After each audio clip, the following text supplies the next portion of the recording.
Como eu disse, Atos dos Apóstolos, capítulo 9.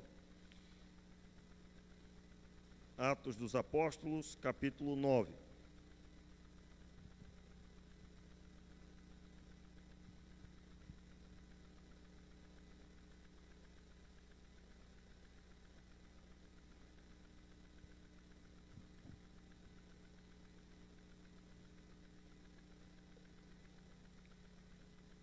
Vamos ler a palavra de Deus, está em Atos capítulo 9, eu quero ler o versículo 1 até o versículo 6.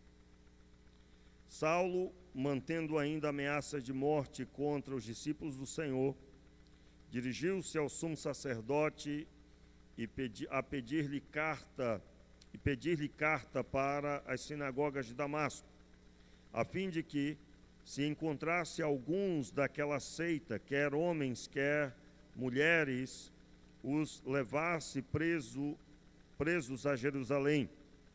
Aproximando-se ele de Damasco, na sua viagem, de repente o cercou um resplendor de luz do céu. E caindo por terra, ouviu uma voz que lhe dizia: Saulo, Saulo, por que me persegues? Ele disse: Quem és, Senhor? Respondeu o Senhor: Eu sou Jesus, a quem tu persegues. Agora levanta-te, vamos ler juntos? Agora levanta-te, entra na cidade, lá te será dito o que te convém. Amém e amém, amém, queridos, eu creio. Glória a Deus. Poder sentar. E eu quero ministrar a palavra do Senhor, falando a respeito deste homem. Começamos a falar dele na quarta-feira. Nós estamos falando sobre como você pode viver para a glória de Deus, como viver uma vida para a glória do Senhor. E a vida, meus irmãos, é uma dádiva de Deus, e ela só pode ser utilizada uma vez. Você só tem uma vida para utilizar, e você deve lembrar do Criador. Deus criou você e o amou, entregando o seu Filho em seu lugar. Deus entregou Jesus Cristo em seu lugar. O que isso significa? A cruz era para você e para mim. Você e eu éramos para estar naquela cruz. Sim, meus irmãos, nós é que merecíamos a morte, e Ele nos deu a vida. Então, nós estamos aqui contemplando alguém que estava utilizando a sua vida para perseguir ao Senhor. Saulo, que depois vem a se tornar Paulo, ele estava perseguindo a igreja do Senhor. E ele então recebe o impacto da presença de Jesus. Jesus se manifestou sobre ele. Veio sobre ele um clarão, e ele cai da sua cavalgadura. Ele agora está no chão, e ele está declarando diante da voz: Quem é, Senhor?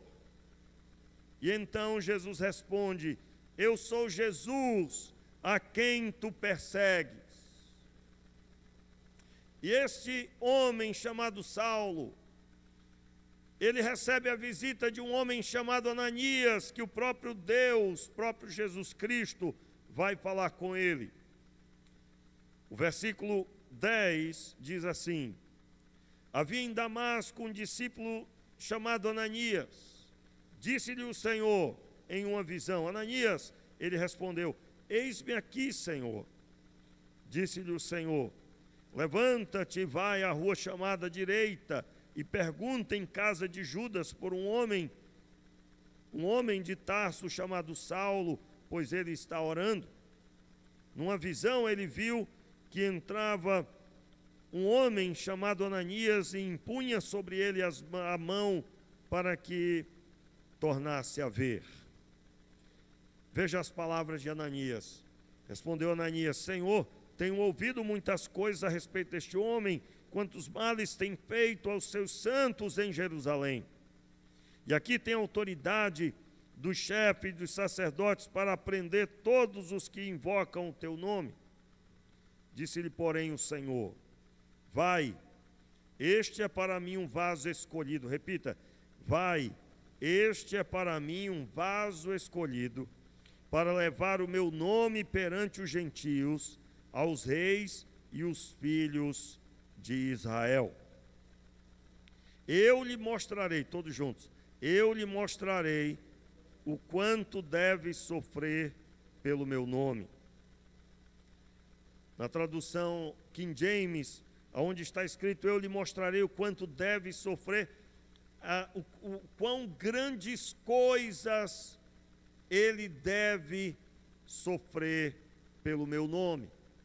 Entenda, as palavras, você que estava aqui quarta-feira, parece que eu estou repetindo a pregação de quarta-feira, estamos percorrendo o mesmo princípio, a mesma ordem do texto, mas é apenas uma introdução para a mensagem, aonde nós vimos que esse homem se converte, e esse homem agora ele vai ser abençoado através de um discípulo chamado Ananias, mas ele, na boca do Senhor está um projeto.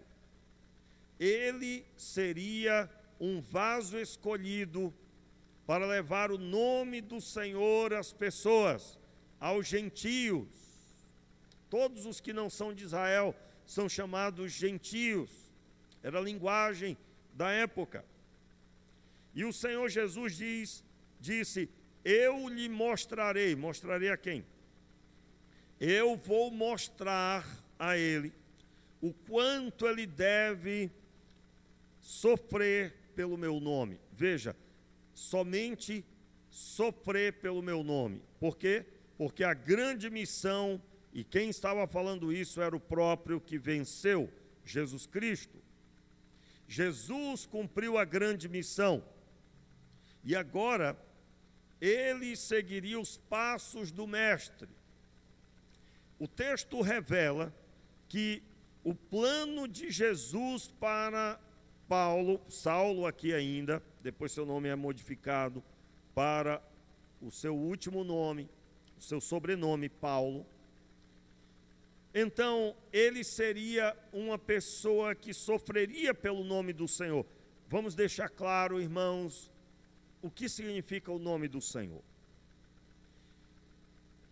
O nome de Jesus é o nome o qual todo o que deseja ser salvo deve passar por ele. Você vê, por exemplo, em Atos dos Apóstolos, quando um homem chamado Cornélio, que era gentio, ele era gentio, mas ele orava ao Senhor, ele conhecia a palavra e ele buscava a Deus em sua casa. E a Bíblia diz que Deus ouviu as orações dele e falou com ele para que ele mandasse chamar a Pedro para estar com ele. E o texto diz que Pedro, ao chegar, pregou a palavra para aquele homem, Cornélio, e a sua casa estava reunida, e não só sua casa, mas seus amigos. E a Bíblia diz que eles se convertem ao Senhor. Deus ouviu a oração, mas eles tiveram que conhecer o nome de Jesus e ouvir a salvação em Cristo Jesus. Eu tenho a impressão de que o ar-condicionado está muito forte, eu estou vendo o pessoal sofrendo aqui. Alguém me ajude, por favor? Eu sempre digo isso, né, irmãos? Daqui a pouco eu tenho que orar para poder alguém ser curado aqui por causa disso, né? Deve ser horrível, né? Mas eu estou vendo aqui o sofrimento de um ou outro. É verdade que eu estou falando, irmãos, ou não? É verdade? Vamos lá? Vamos trabalhar aí, pessoal? Obrigado. Muito obrigado. É só desligar isso daqui. Ou diminuir. Vamos lá? Comigo aqui. Esse zunido é o que mesmo? Aí não tem jeito, né? Aí vamos ter que aguentar por enquanto. Está todo mundo comigo aqui, irmãos? Vamos lá? Então, o que significa isso? O nome de Jesus, todo mundo que deseja ser salvo tem que conhecer o nome de Jesus. Tem que conhecer o plano de Deus. Qual é o plano de Deus? Deus amou o mundo de tal maneira que deu seu Filho unigênito, para que todo aquele que nele crê não pereça, mas tenha vida eterna. Então, quando nós olhamos para esse plano, é esse plano que as pessoas têm que conhecer. Agora, o que significa isso? A resolução da vida das pessoas. Veja bem, você lembra da pandemia que nós tivemos? Que até hoje há pessoas que não se recuperaram. E muitos morreram. Muita gente morreu.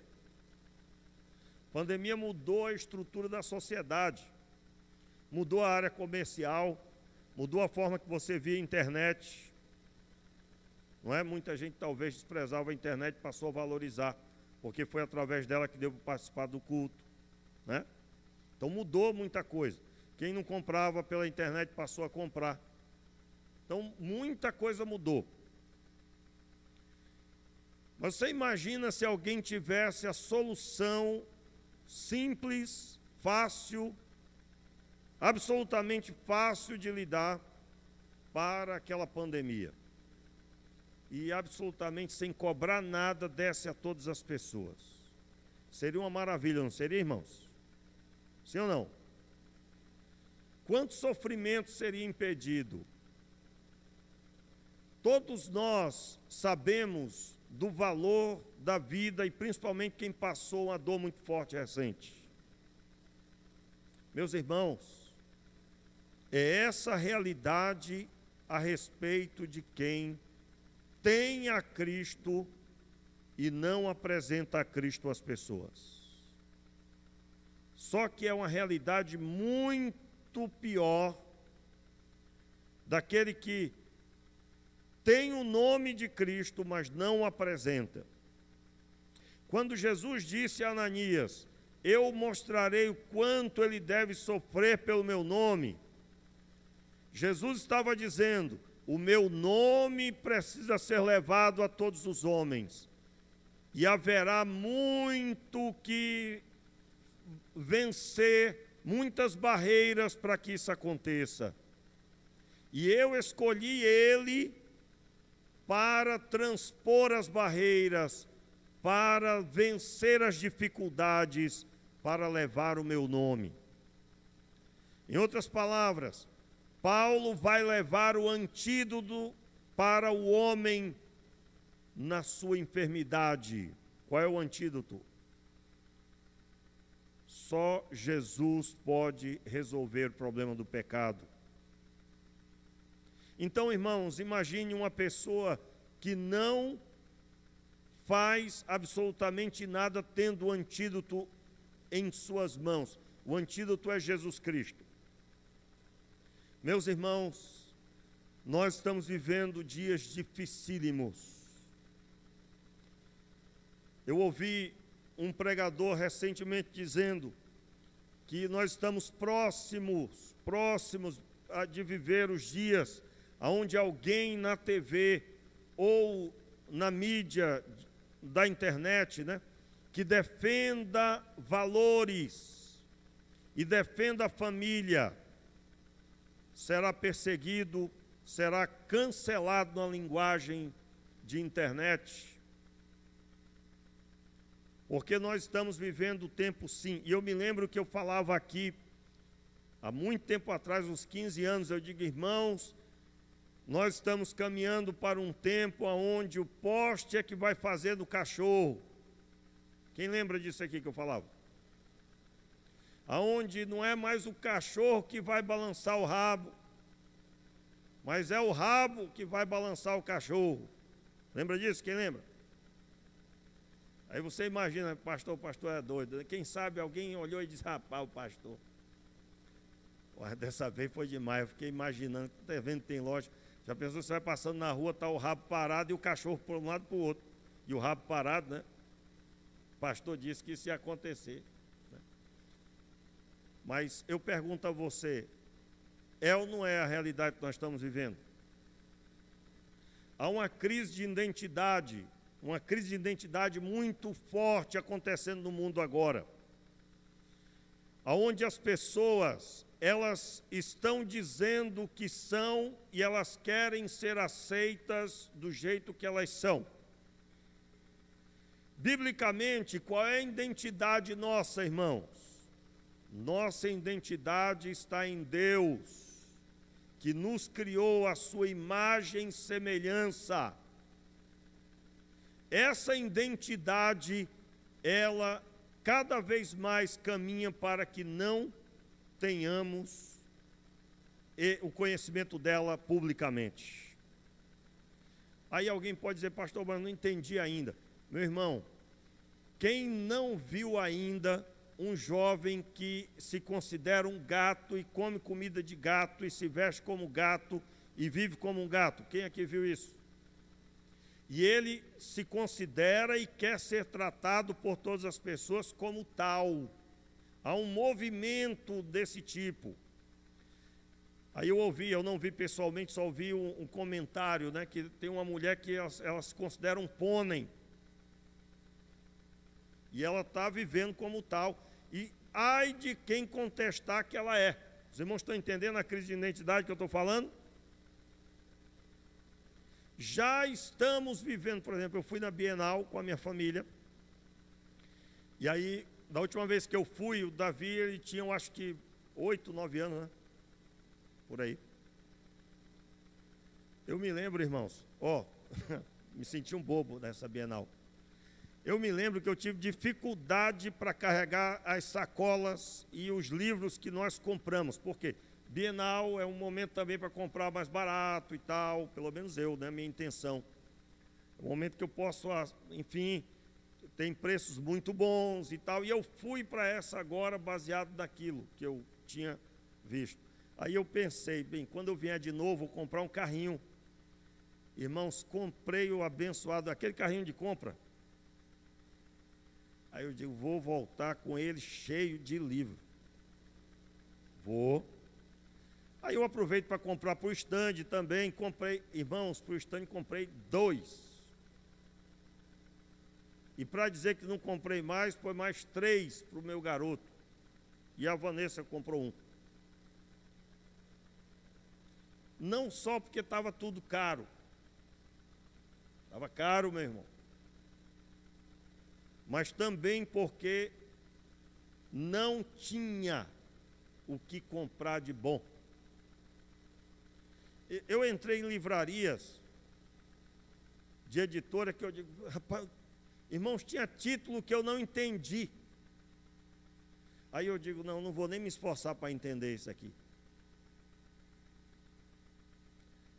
Não dizia nada com nada. E eu nunca fui a um lugar tão cheio de gente que eu me assustei tanto. Porque tinha hora que você não saberia dizer quem era que estava diante de você, dada a confusão. Nós vimos coisas de estarrecer na área da identidade. A coisa está ficando feia. Está bravo, irmãos.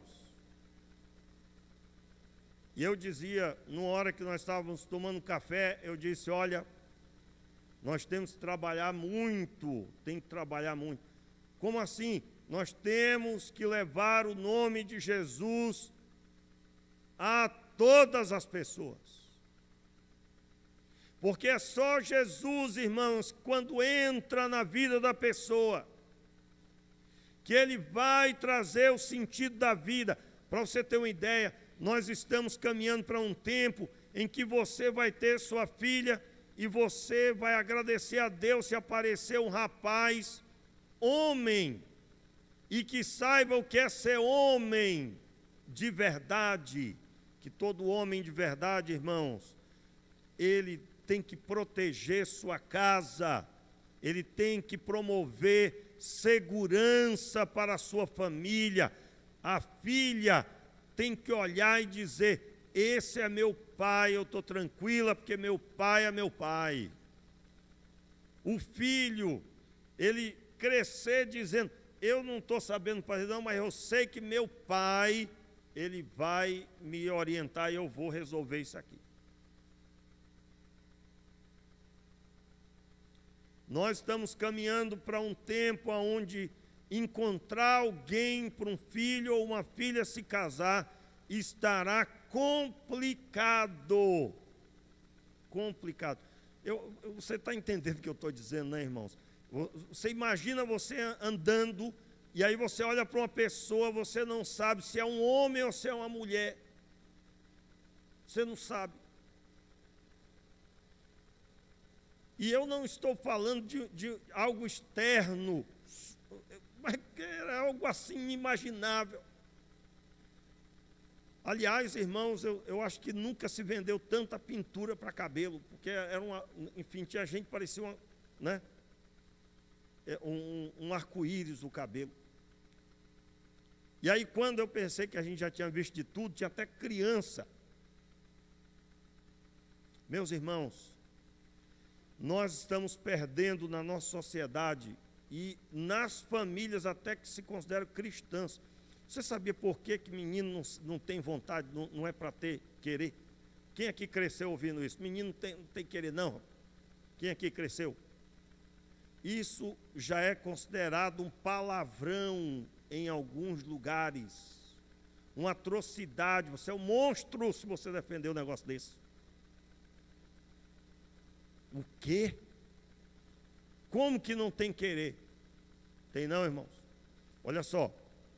Nossos pais nos ensinaram isso porque, eu não sei se você sabe, mas uma pessoa, ela terá que respeitar os outros. E ela aprende a respeitar quando ela consegue respeitar os pais e obedecer os pais.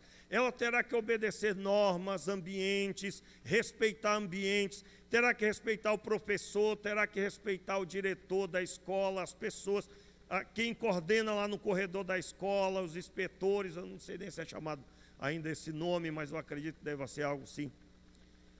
E como que ele adquire isso? Ele adquire com os pais. Uma criança pequena, ele não pode ser feito tudo que ele quer. Eu queria pintar o cabelo de, sei lá, de alguma coisa. Aí, o pai, é desse jeito, irmãos, está acontecendo. O pai leva para pintar, ele diz, quer pintar. Aí é um menino desse tamanho. Eu estava numa loja comprando umas coisas para o caldo. Aí tinha um garotinho assim, eu acho que o menino tinha 5 anos. E ele estava parado olhando para os doces. Eu pensei que aquela senhora estava na fila. Aí eu digo: a senhora está na fila? Não, eu estou esperando ele escolher. Irmãos, o menino estava escolhendo entre todos os doces. Aí eu estava já terminando de atender e o menino ainda olhando com a bacia. E ele pegou de tudo. Aí ela disse: não, agora nós vamos. Ela foi pensar em tirar ele do lugar. Esse menino abriu o berreiro, fez um escândalo. Aí eu lembrei, você imagina, né, como é que eu estava? Meu sofrimento. Estava num sofrimento, irmãos.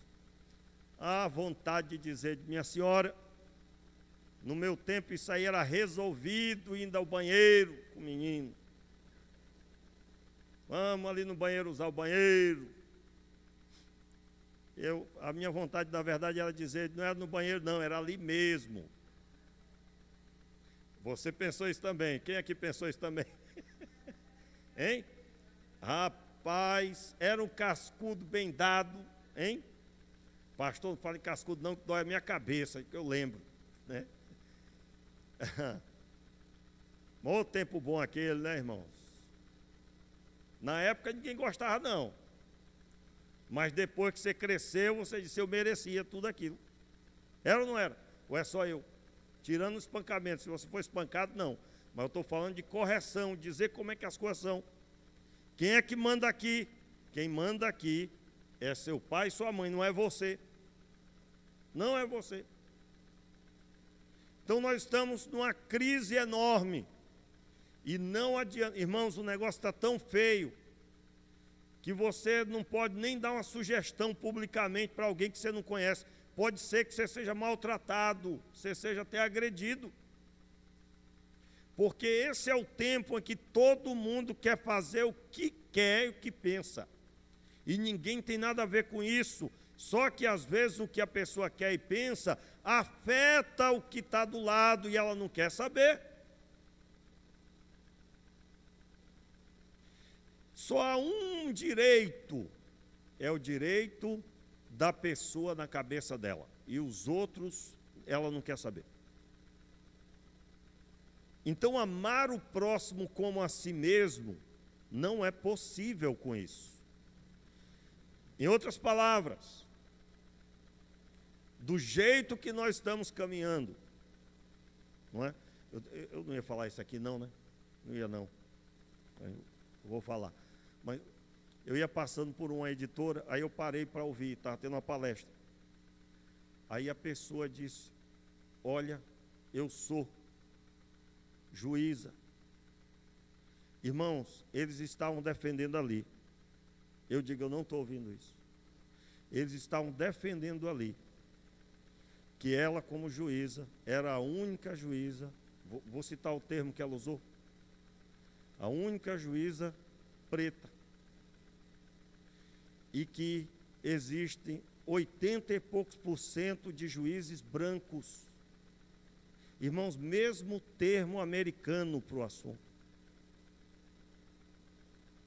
Irmãos, o ambiente no lugar era um ambiente que você jurava que se alguém chegasse e dissesse, e eu estava doido para ver e testar isso, eu seria fulminado. Mas alguém pegasse aquele microfone e dissesse, gente, eu quero agora traçar o plano.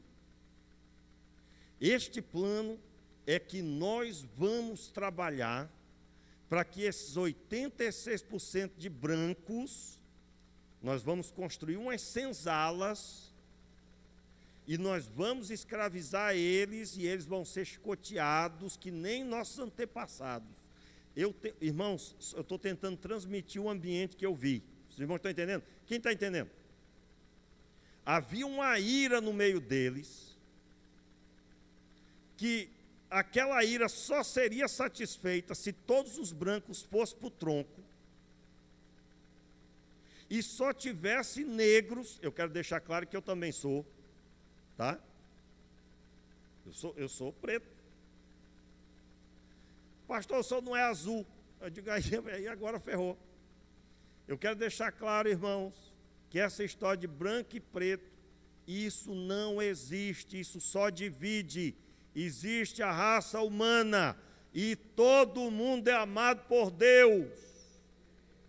Se alguma anomalia de quem se considera branco existir, não é para existir. E se a mesma coisa de quem se considera é preto existir, não é para existir. Deus amou o mundo.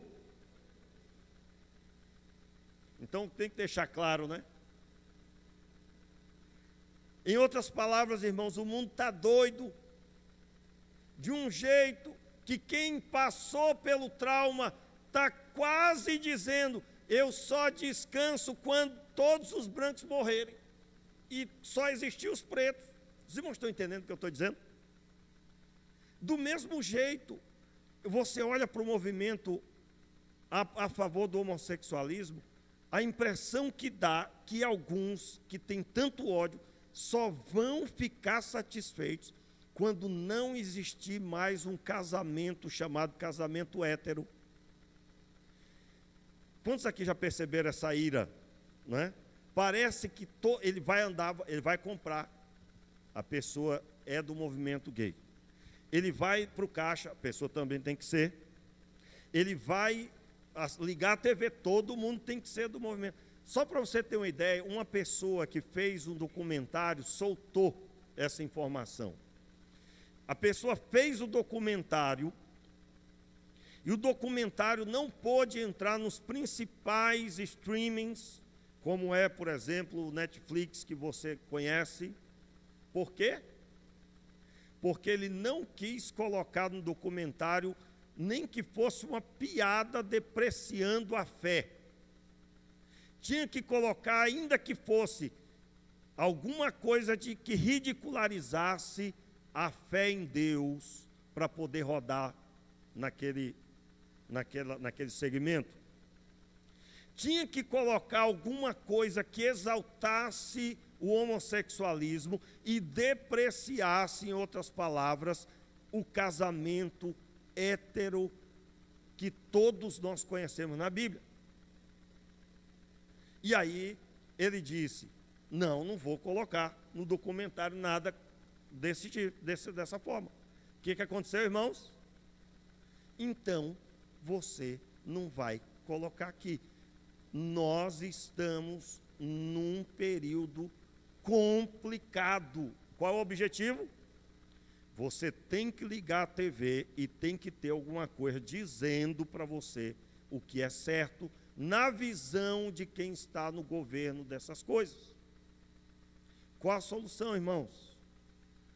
Somente a salvação em Cristo Jesus. Antes que você se aborreça, diga, rapaz, eu fui para a igreja para ouvir a palavra de Deus e o pastor está falando tudo que eu vejo na internet.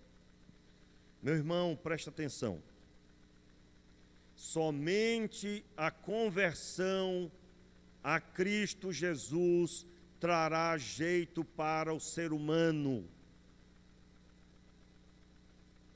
Somente Cristo. É alguém que defende ser contra quem é branco, quem é preto, quem é esse ou aquele. Encontrando com Jesus e conhecendo o amor de Deus. O amor de Deus, irmãos, que está em Cristo Jesus. E essa solução está nas mãos da igreja de Deus, que foi chamada para pregar o Evangelho.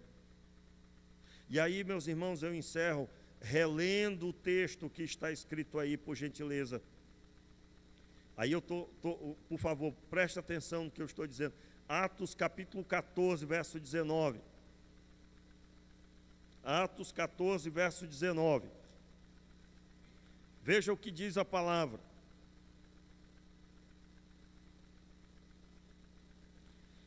Chegaram, porém, uns judeus de Antioquia, de Icônio, os quais, tendo convencido a multidão, apedrejaram Paulo e o arrastaram para fora da cidade, pensando que estava morto.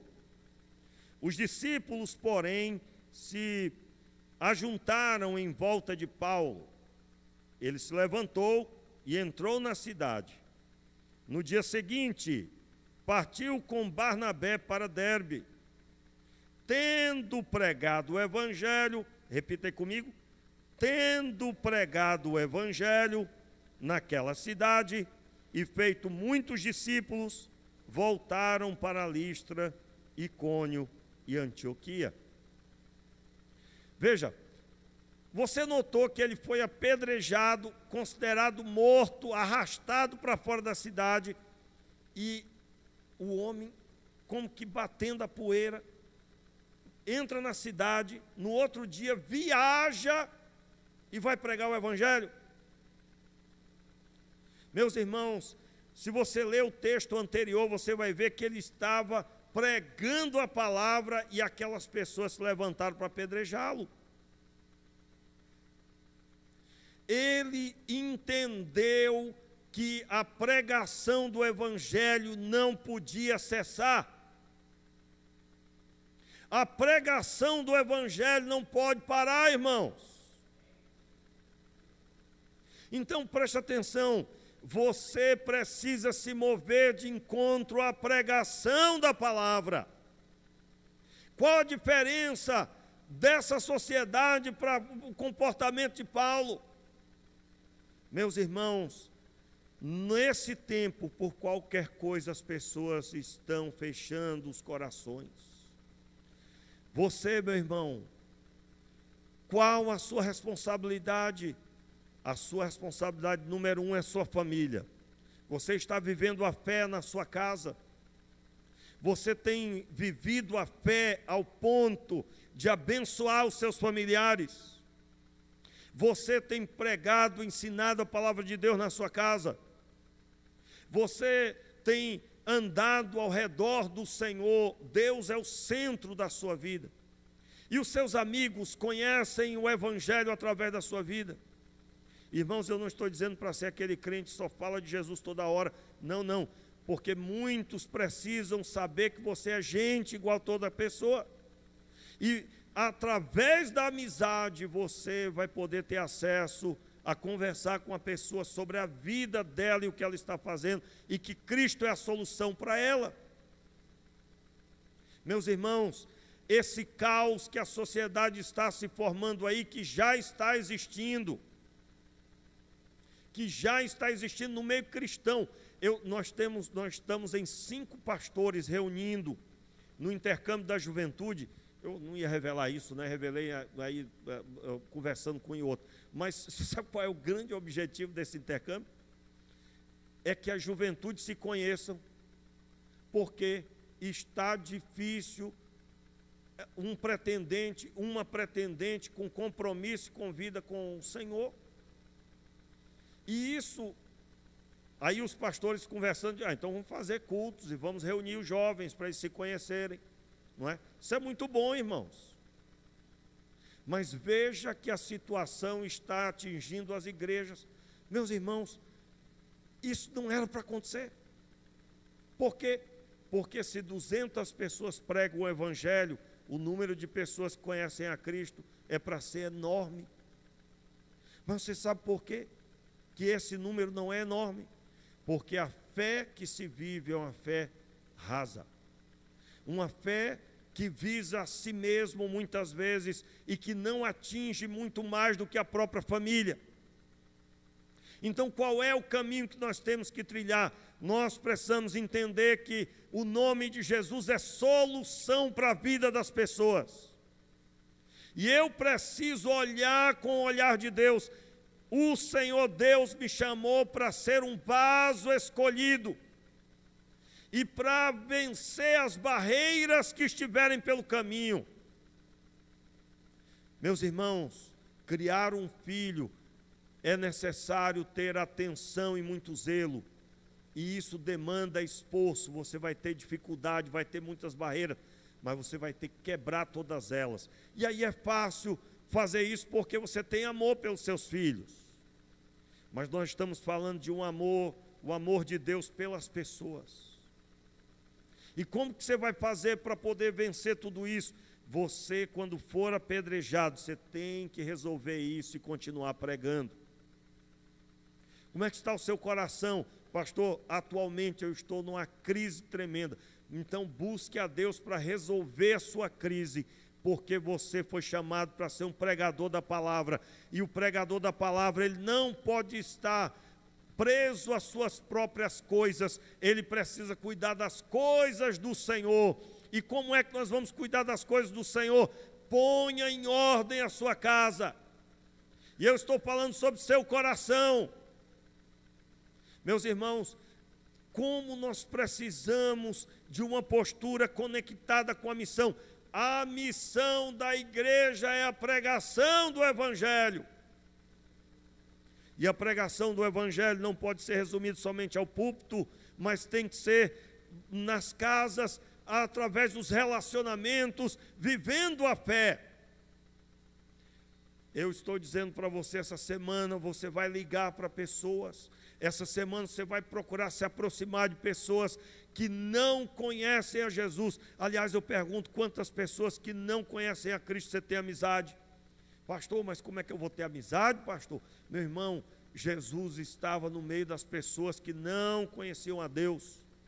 Nós precisamos buscar um relacionamento. Agora, se você não vive uma vida de santidade, Não faça isso sem antes se consertar, sem antes ter vida com Deus, sem antes ser influenciado pelo Espírito Santo, sua palavra, a palavra de Deus. Resolva isso e vá de encontro às pessoas. Eu me lembro de um retiro, onde, irmãos, estava no retiro a Novo Decidido. O pregador recebeu interferência. O pastor que estava pregando, ele, no meio da pregação, chegou um senhor, falou no ouvido dele, e o pregador falou no ouvido dele de novo. Depois revelou o que era. Uma moça estava passando mal, e ela estava lá no quarto do retiro. E, na verdade, ela estava possessa. E aí, lá, meu irmão, os crentes que estavam lá, tudo estava tremendo nas pernas, tudinho.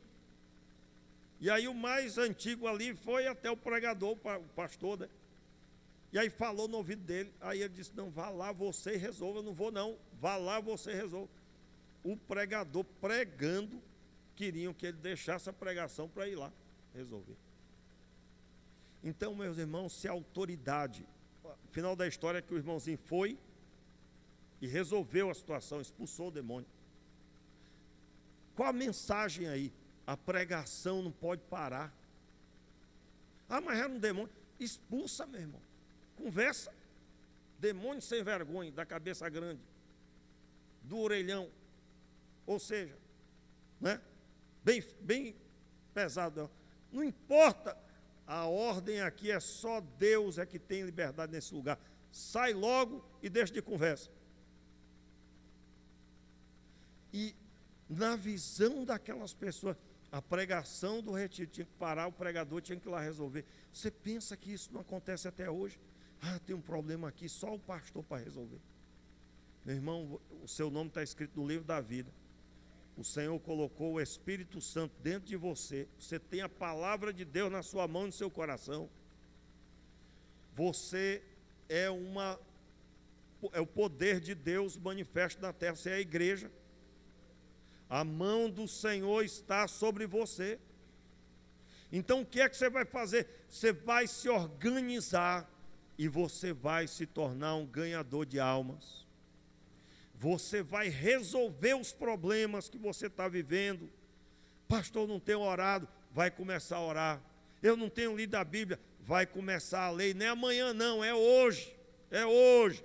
Você não vai dormir hoje sem antes ler a palavra e dobrar o seu joelho no pé da sua cama. Meus irmãos, somente Jesus Cristo pode pôr ordem no caos que está aí. Somente Jesus pode salvar uma pessoa dos seus pecados. E não importa, meus irmãos, o que está acontecendo, Jesus entrou na vida da pessoa, tenha certeza, Ele vai pôr ordem no caos. E eu gostaria que você ficasse de pé no seu lugar. E eu quero proferir essa palavra sobre você. Eu lhe mostrarei o quanto deve sofrer pelo meu nome. Veja bem, meus irmãos, quantos já ouviram isso ou já pensaram assim? Ah, eu estou orando para não passar nenhuma dificuldade. A pessoa vive orando para passar só bonança. Cabe com isso. Que é isso, pastor? Quem é que gosta de luta? Jesus proferiu claramente, meus irmãos, na Escritura está ali. No mundo tereis aflições, tem bom ânimo, eu venci o mundo. As aflições vão vir, nós vamos olhar para Cristo que venceu tudo isso e vamos vencer também. O que é que você tem que fazer? Você precisa mudar a sua oração. Senhor, fortalece a minha vida, enche-me do teu Espírito Santo, enche-me da tua presença, dai-me o teu poder, dai-me a tua presença, para que eu seja fiel testemunha do teu nome. Você vai se dar ao reino de Deus e você estará disposto a vencer toda barreira que aparecer. Se aparecer barreira que for, você vai resolver isso em nome de Jesus e você vai viver a fé e vai dar testemunho do Evangelho. Feche os seus olhos e agora consagre a sua vida. Se você está vivendo afastado, ainda que ninguém sabe, mas você está afastado da fé, você precisa se reconciliar, se reconcilie agora. Faça uma oração de reconciliação. Em nome de Jesus. Senhor, perdoa os nossos pecados. Olhe, Senhor, para cada um que está orando agora. Eu te peço misericórdia sobre nós, Senhor. Meu Deus, político algum pode resolver essa sociedade. Governador nenhum pode resolver. Homem algum pode resolver. Mas o nome de Jesus, que é poder de Deus para todo aquele que crê. Sim, Pai, este nome que é sobre todo nome é salvação para o homem. Tem misericórdia de nós, Senhor. E nos dê, Senhor, a capacidade de levar este nome às pessoas.